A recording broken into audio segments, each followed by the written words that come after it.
Hey guys, what's up? So welcome back to the channel, and today we're doing a bit of the Supercoach review. Probably have some stuff on tomorrow, so I'm getting it out early, but if we can get out tomorrow, we will do another thing, maybe, like, we'll do some potential trade targets this episode, but we'll have a look at the teams tomorrow if we can, and just some other stuff like that, but we'll go through my trades and stuff for this week, and what I'm going to be doing pretty much. So, I want to go through the injury list first, so, see what's up with that. And that concerns us, so nothing here for Crows fantasy wise, at least our favourite team, so hopefully Murray's back soon, same with Shelley. Kitty Coleman's still 4 to 6 weeks away, so be a while for him. Mark Pinette is a week away, so very concerning if you're a TDK owner. Hopefully Tom DeConning just stays a full-time ruck, but you never know with Vossi.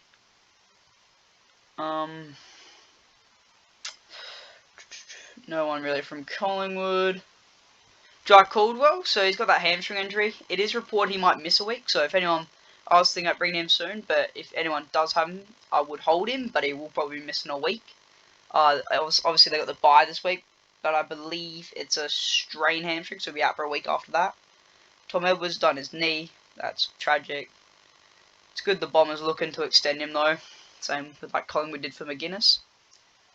Sardis is a test, so he could potentially play this week. I think he'll be out. He'll probably return gather round, but potentially could play.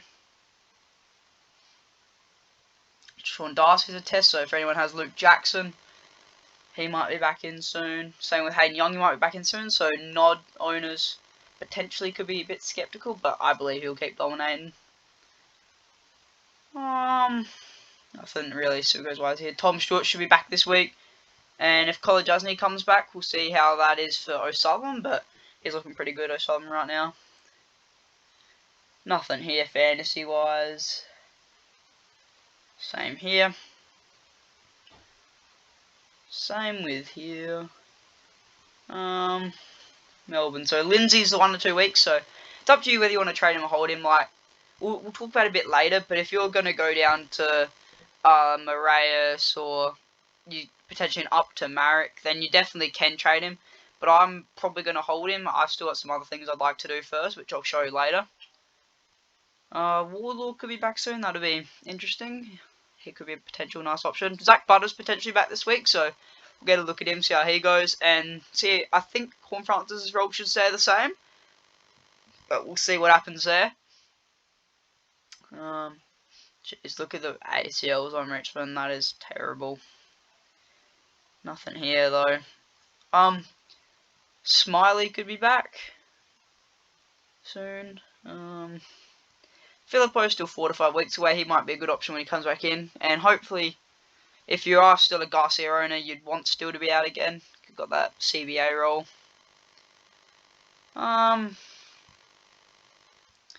Errol Gordon back approx around 15. Holy, I didn't realise it was that bad. Mills still looks like, what is this? Mills now 2 to 3 weeks away from resuming full training, so he's potentially soon. McGovern 2 to 4 weeks. Could help Flynn get back in the team. We'll have to talk about that. Bont's still 3 to 5 weeks away. Trill 4 to 6. So if you're a Liberatore owner, you're feeling safe right now. So we'll have a look at the team line. So I don't think there's anything too big for the game tomorrow night. If it wants to load. Where are we? Yeah, so I was hoping it would be Lucas Kane probably got back in, but it doesn't look like he'll be returning anytime soon now. So nothing really much here. No, nothing much.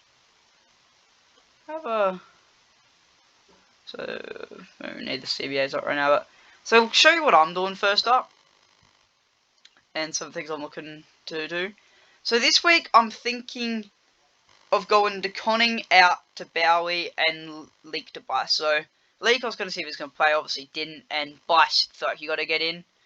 So have a look at Riley Bice here.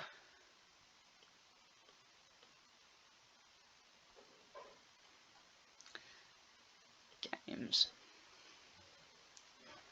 So he scored the 96 in Supercoach, 52 the week before, 14 touches. I think I talked about it a bit last week. He looked very good, and I think you got to bring him in. And really, this backline now I do like. Having two rookies on field, I don't mind the backline. I will be looping Sullivan as they've got the Friday night game, so I'll loop him with probably I'd say Trainer. So if Sullivan goes well, I'll have Trainer off. But I am liking my backline now. And the other person I was bringing in, Jake Bowie, or Bowie, however you want to say it. But he's very interesting option. I do like him a lot. So he's scored the 96, 97, 116, priced at 337. He's got the break-even 16, so we'll go up again. I think he can get to the 500k mark, and by then, if he's still not going good like this, I can trade him down. I can trade him up to a full and premium, hopefully. Could be Tom Stewart, potentially, depending on if he drops off. But I think he's been looking good in this struggling Melbourne, so I think he should hold on to what he's doing. Like the 26 last week, he kicked a goal, laid 2 tackles. He's a very good ball user, only 2 clangers in 3 games.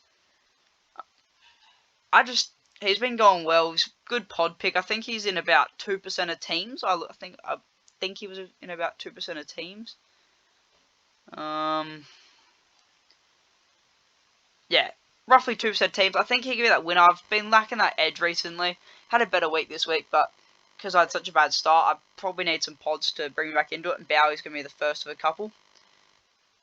So, I'll run through my team, and then I'll talk about what my trade plans are in the future. So this week, Sheasel 89, starting to get a bit worrying, but break even 188. If you want to trade off of him, it's up to you, but I think he's a hold. Like, he's going to be a top 6 defender by the end of the year. He did end up playing a bit of half-back against the Crows, so that was good. Their ball movement was terrible. Kicking was atrocious. So they put him to half-back. And if he can hopefully get back there, he'll be good. I think there's no reason to burn a trade on Sheasel. Holmes looked very good, and is now looking like that player we thought he'd be at the start of the year. So, I don't know if he's getting... Let's have a look at this.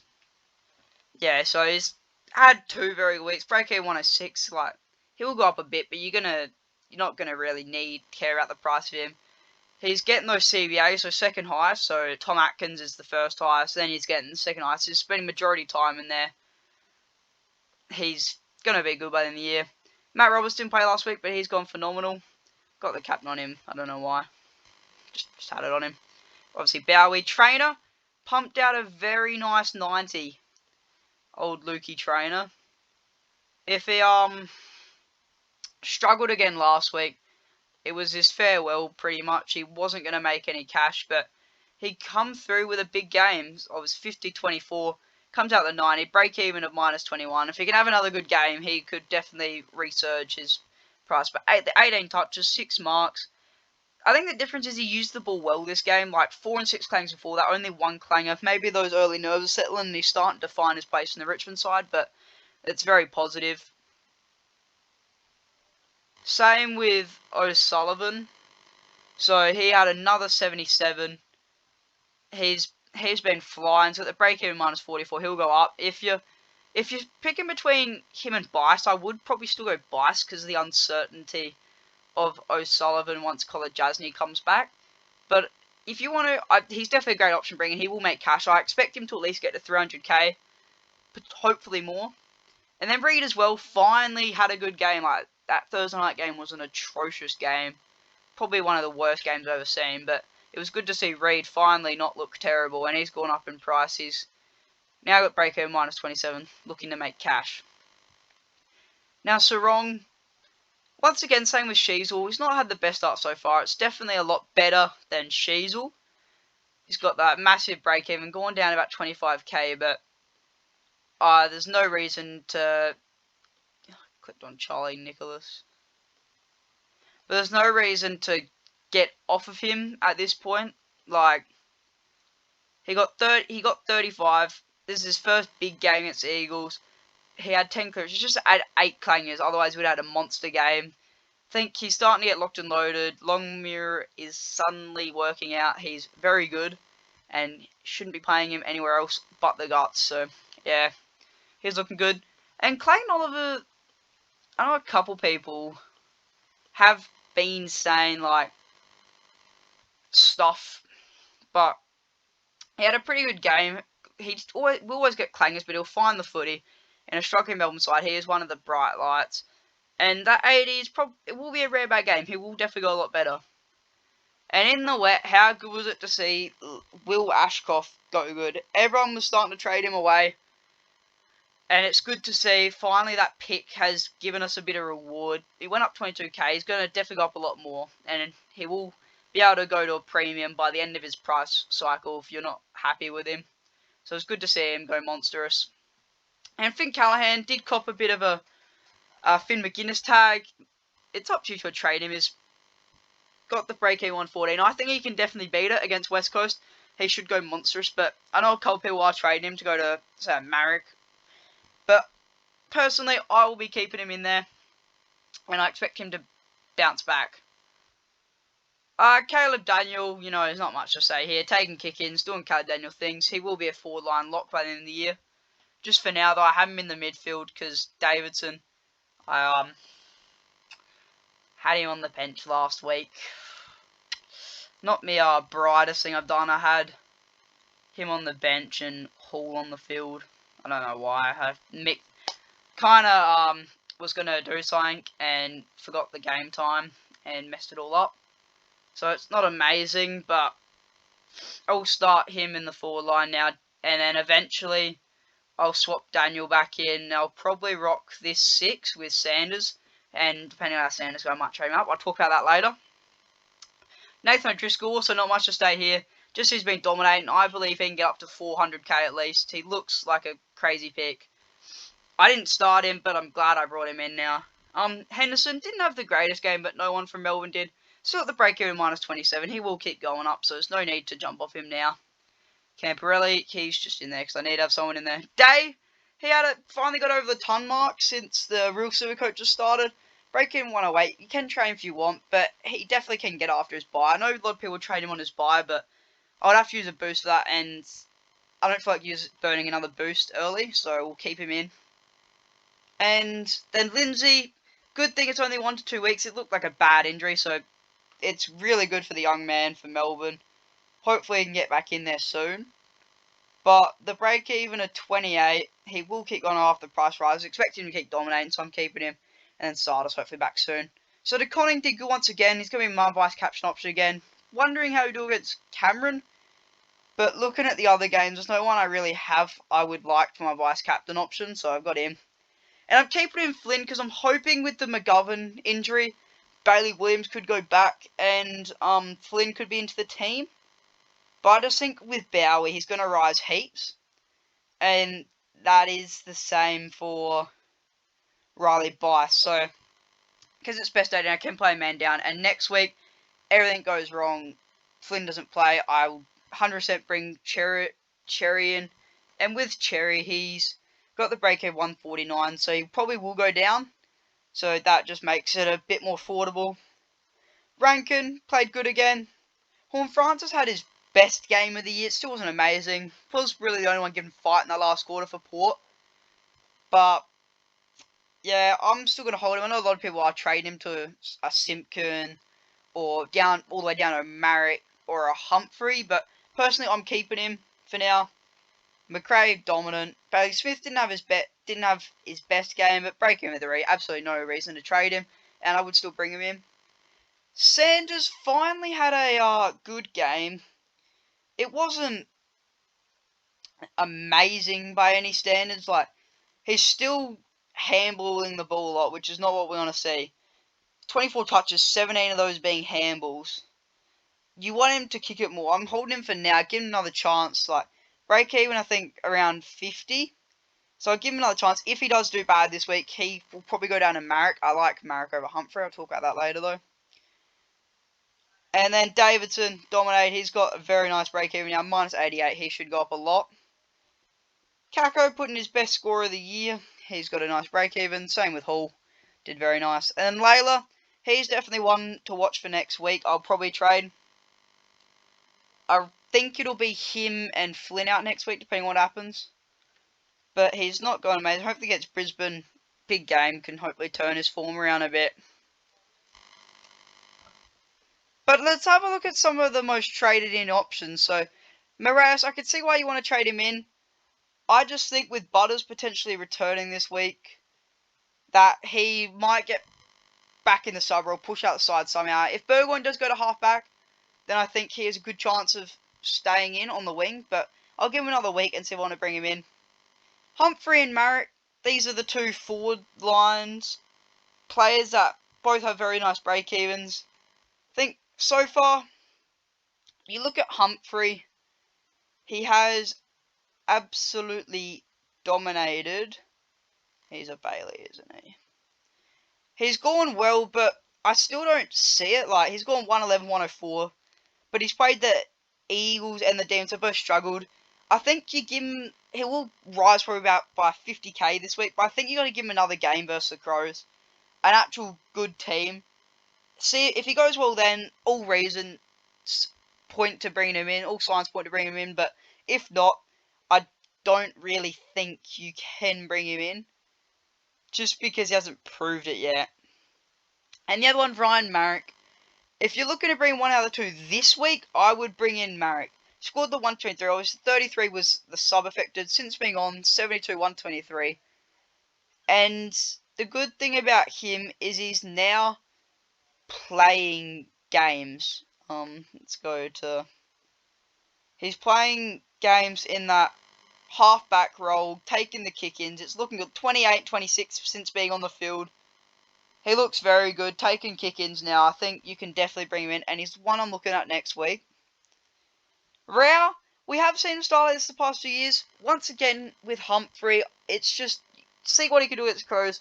But I'm absolutely open to bring him in if you would like to. Think he's still a very good option. And Sinclair scored that monster score. He's definitely a good player. If you do want to get him in, I would get him in this week because before his big price rise. But there's no point bringing him in next week. Goes up a lot. Then by then it's good to trade to a full and premium. So we'll just have a look at some of the other players I've been looking at.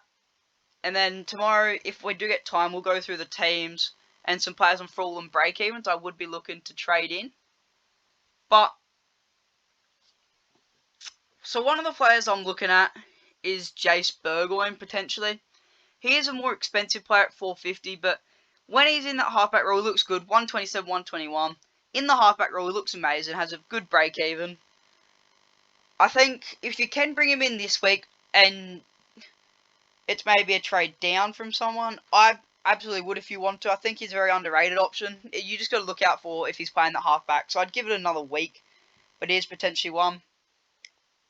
And then just the full and premium watch is Stewart and Gorn, who we'll touch on tomorrow, who are both looking like good full and premiums that you can look out for.